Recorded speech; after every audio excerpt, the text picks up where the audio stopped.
sa bayan ng Magdalena, Laguna.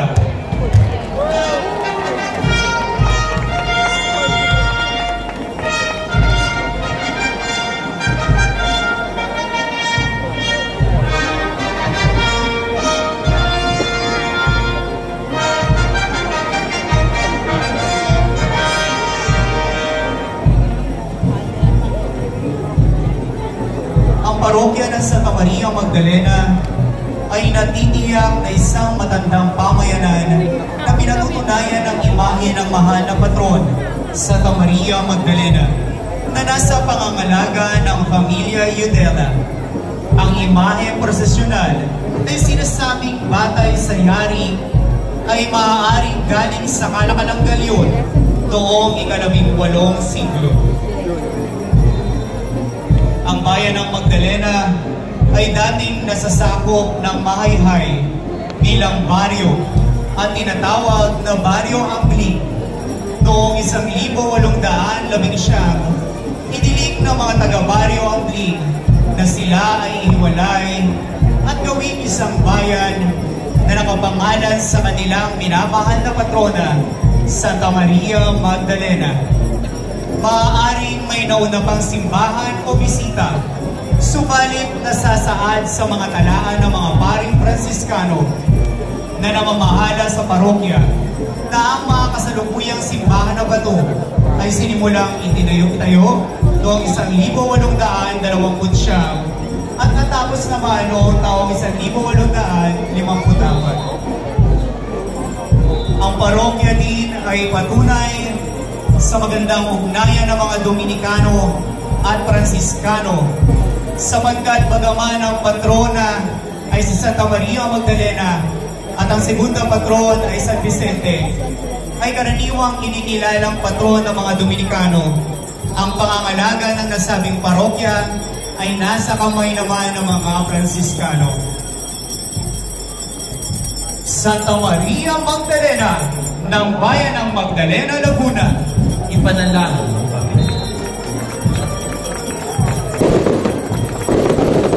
Ang sambayan ng kapitilyo po at lahat ng mga deboto ni Santa Maria Magdalena ay taus-pusong nagpapatin po sa inyo ng aming pasasalamat sapagkat kami po inyong pinaunlakan na maging bahagi po ng aming mga saysayang prosesyon sa gabing ito.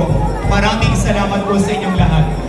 Kasama po ng parosa ni Santa Maria Magdalena, ang Parish Pastoral Council headed by Sister Elnita Bertuccio, Parish Finance Committee headed by Sister Lorna Rosena, Pamilya Duela at Murunganan, Parish Youth Commission, Lingkod ng Dambana, Youth and Kids Choir, Samahan ng Natividad ni Maria, Lectors and Commentators Ministry, Mentors Guild, Oratory and Collectors Guild, Apostolado ng Panalangin, Dalaw Patron sa Mahayang Katoliko, Handmaids of the Lord, Parish Catechetical Ministry, mga laiko, parokyano at mga deboto mula sa bayan ng Hilio, Nagkarlan, Lumban at Pagsanhan. Muli po, palakpakan po natin ang ating mga kaibigan mula po sa Magdalena, Laguna.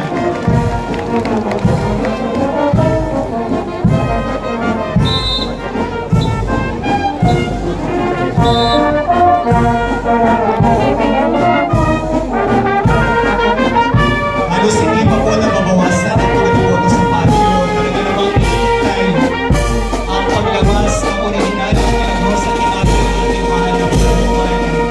Kaya naman atin na pong ipakilala ang huli sa lahat ng ating mga panauhin, ngunit isa sa pinakatampok na imahe ni Santa Maria Magdalena sa Pilipinas. Santa Maria Magdalena ng Pinilla, Rizal.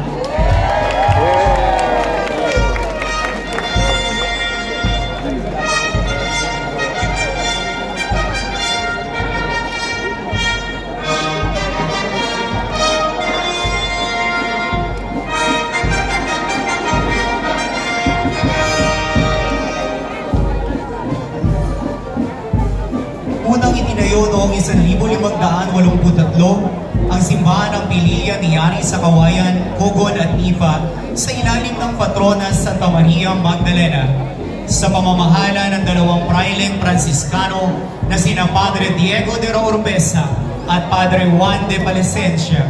Noong 1632, isang sunog ang sumira sa simbahan at buong bayan.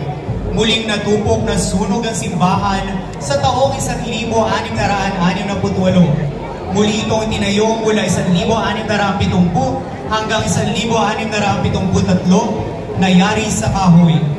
Inayos ang altar at kumbento noong 1848 at muling inayos ang simbahan mula taong 1962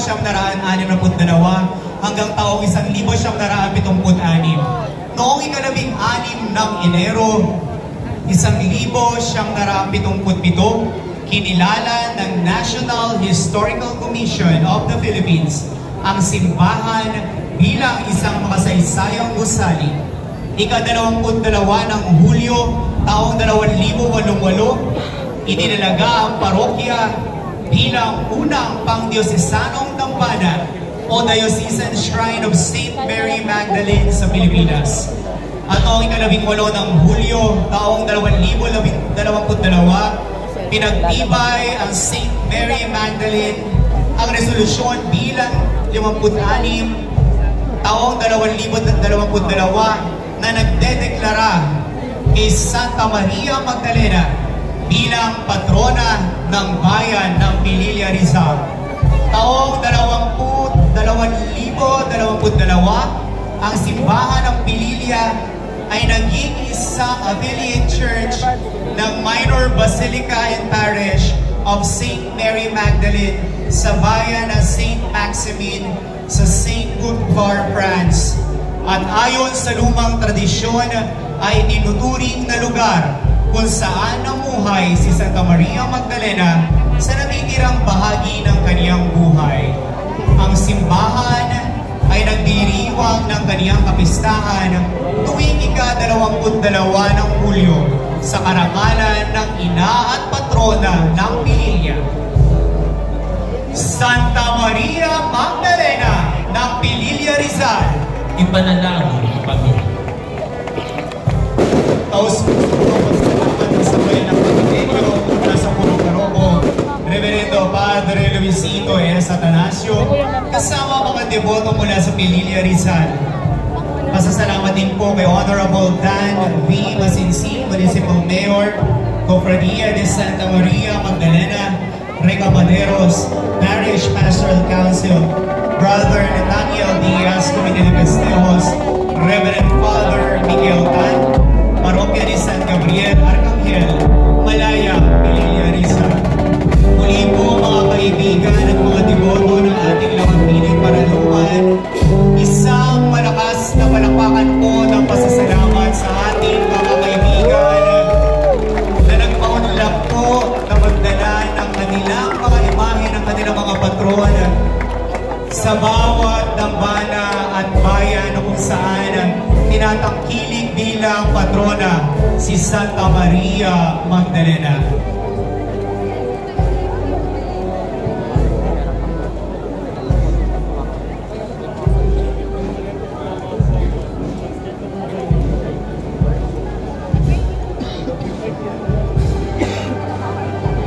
At sa ilang sandali na lamang po, ay matutunghayan nating lahat ang pinaka-aabangan po nating paglalakbay ng karosa ng pinakatampok sa gabing ito, ang ating minamahal na Baraluman at Lakampini.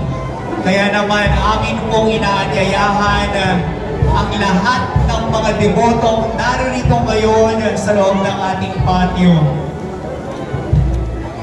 At sama-sama po natin siyang aabangan sa kaniyang paglahok sa maringal na prosisyong ito para sa kaniyang karangalan.